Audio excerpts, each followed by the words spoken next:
Hey everybody, Josh the RV Nerd here at Haylett RV of Coldwater, Michigan with the biggest little trailer you ever did see. This is the 170SS Wildwood, very similar to something like the 18TO Wolf Pup that you might have seen here at Haylett RV. The idea behind this one is cool. How can we give this RV the biggest possible interior, including a super slide, in the smallest box possible? And what's interesting about this one, I could see this being a cool camper for a solo runaround person, and at only 3,770 pounds of empty dry weight, you can tow this pretty easily with a lot of vehicles that super slides would normally be too heavy for. But what's neat is it could be a couples camper. It has the ability though to potentially sleep up to 5 like a bunkhouse, but without dedicated bunks eating up your floor space. So who I think this is actually kind of cool for would be somebody, say like a single parent or some grandparents, where occasionally you have the littles hanging out with you, but most of the time it's just the one or the two of you. This is something that it can work for those occasional times, but it can work for you the rest of the time. I also kind of thought the little hideaway bonus bunk, it might be an interesting little hangout for a cat.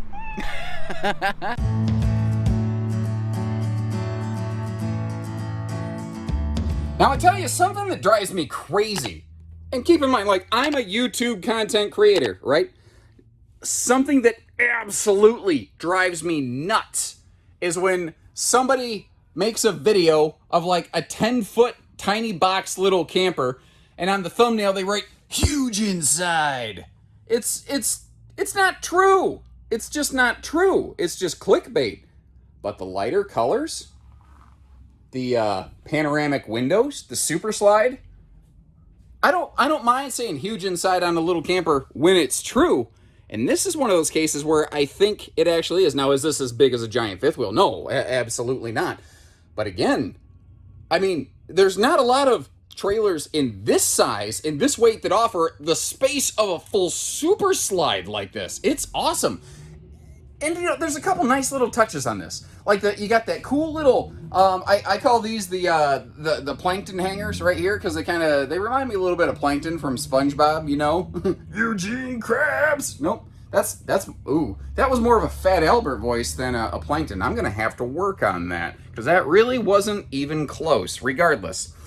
Did you notice that it's completely carpetless? That is worth some awesome bonus points right there. The entire camper is totally carpetless. Something else that's interesting on this one right here is that it is 90 inches wide, which translates to 7.5 feet. A lot of single axle campers are only 7 foot wide. And where you see that, like, it gives you a little more living space, obviously, but that extra hanging closet over here beside the bed, that little side stand, the nice little pocket there where you can actually, like, you know, kick your shoes off or something like that, that's what the 7.5 foot wide camper will give you. Real quick, that is a Camp Queen, just so that people don't have to ask. I try to get that stuff out of the way so that you don't have to ask. And if you were going to ask and now you don't have to, do me a favor, leave me a comment, just say, thanks for the bed size, or like the video, or something like that. I don't know. Now, this is not, I don't think, a really entertainment-focused floor plan. But when you look at where those TV hookups are located, and if you plop down here on the sofa, it starts to make a lot of sense. That's actually not a bad location for something like that. I do recommend a good swing arm TV mount so you can make it face over toward the super slide, but also if you mount it flat against the wall, it'll be facing down here over towards the headboard area of the bed. And it's the sleeping that is really the secret weapon in this camper right here. Because, you know, you've got the bed up front for 1 or 2 people, but over here on the left, we have what I like to call the stealth ninja bunk. You've got a fold-down sleeper sofa down below. Then you've got a flip-out bunk above that. Plus, the dinette over here could also fold down into a large sleeper. So you could sleep 1, 2, 3, 4, up to 5 in here. I don't know that I'm really going to consider that dinette a 2-person sleeper unless they're little kids. And then theoretically, you could maybe pack 6 people in here before needing to do things like cots and air mattresses on the floor. But frankly, sometimes my grandparents would just throw a blanket and a pillow on the floor, because when I was young, my bones were still bendy, and it didn't hurt when I wake up. Now, pushing 40, if I sleep wrong, I wake up and I think my neck is broken. The other day, I couldn't even turn my head left to merge into traffic. I just said, Jesus, take the wheel. Sorry, I got off topic there. Now, that flip-out bed, full admission here. you have to store the mattress somewhere, obviously. Well, a really good place to do that is actually right down here below that little shelf. So it's there when you need it. It's gone when you don't. You could always bust it out and lay it on top of that sofa if you didn't want the flip-up bed, or you could just leave it at home if you don't want to deal with it. And you could use that for like hidden duffel bag space back there, because this thing is a little challenge on storage, because the whole thing is a slide, and then you've got your little kitchenette over here. There's not a lot of space that you can really have storage. Thankfully, I really do like that larger 12-volt compressor fridge and the way that they did the kitchen with that 2-burner flush mount stovetop and then the farm sink. I think that is such a good way to go about little campers like this. And giving them credit, Wolf Pup was really one of the first ones to do that in a mainstream class. Other campers had done it first. Wolf Pup in this size and in this category was the first one to standardize that. And since then, I've seen like this, other stick and tin brands, laminated brands like the Apexes and whatnot. Rockwood GeoPro has largely adopted something like that. Now, with this being a 6.5-foot interior, if you're my height, you're gonna need to stand with your head in that skylight vent fan combo a little bit. And it's a little tight in here if you are a bigger person. But man, it's a tiny camper. At some point, you got to know that something's going to get a little tight. And that's kind of where I want to segue over into road mode. And I'm sure it's going to be a surprise to pretty much nobody, but just to fully, get everything right out there. When you have a little trailer like this and a big slide, something's got to give. And what gives on this one is access to the bathroom in transit. Now, in case you're wondering, you think, yeah, but what if I move the table out of the way? It's actually the box of the dinette blocking the bathroom door from opening. However, beyond that, you need to get in here to the refrigerator. You can get to the sink. You can get to the stovetop.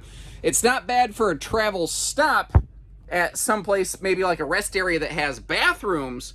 But, unless you're going to deploy the slide out, you're not going to be able to get into anything. So you might ask the question, what if I only open the slide partially? It's a Schwintek slide system. They don't like it when you do that. It is best to open that all the way and close it all the way, but not open it or close it partially. And folks, that's it. That's all there is to it. Just what we see right there. It is not a big, giant, scary trailer. Like, there's a lot of people I know that say, like, live in a homeowners association, and the neighborhood watchdog, as it were, they will make sure you don't have a trailer like parked in your yard where it's visible. But a lot of people can have a trailer in an HOA if they can like have it hidden behind the house or something. That's kind of where this can come into play. Now, another cool thing here, and this is one of the major differences between this and the Wolf Pup 18TO that I've referenced a few times. This is 6 inches wider in the body. This is a 7.5-foot wide body plus the slide, whereas the Wolf Pup is a 7-foot body plus the slide. Now that means that this one tends to weigh a little bit more as a result, of course. The compartment below that bed, though, it's huge. Now, you can access it from the inside. I didn't flip it up while we were indoors. You can lift it up. There is a little finger pull tab that you can get into there. It's not gas strutted, but you see that little crank handle on the right-hand side of the screen?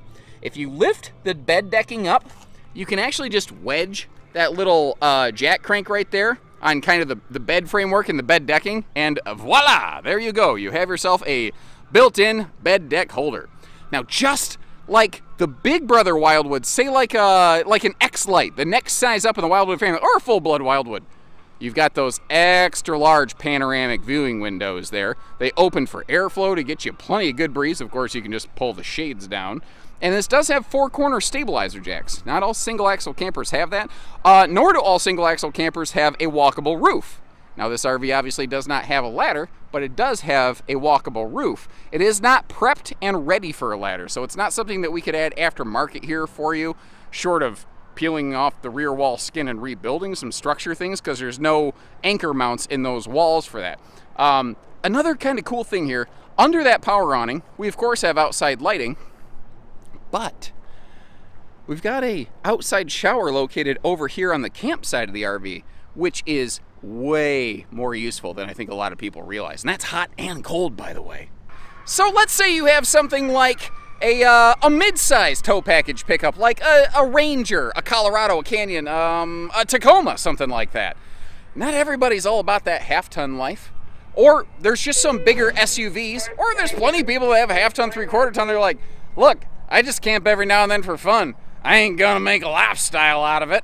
I don't need a giant trailer, but I got a big truck for whatever other reason. Like, you know, you work on a farm or whatever, or you have it for your business.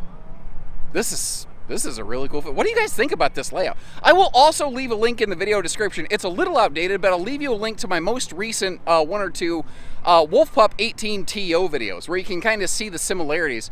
And let me know based on those, like, which one would you go with and why? Leave me some comments in either video. I'd really appreciate it. And as always, thank you very much for tuning in. It means the world. I love hearing from you guys. Take care, stay safe, have fun, and happy Haylett camping, everyone. And in case you're curious, yes, I know the roof vent is open. I'm going to close that right now. It's hot, and I wanted some air.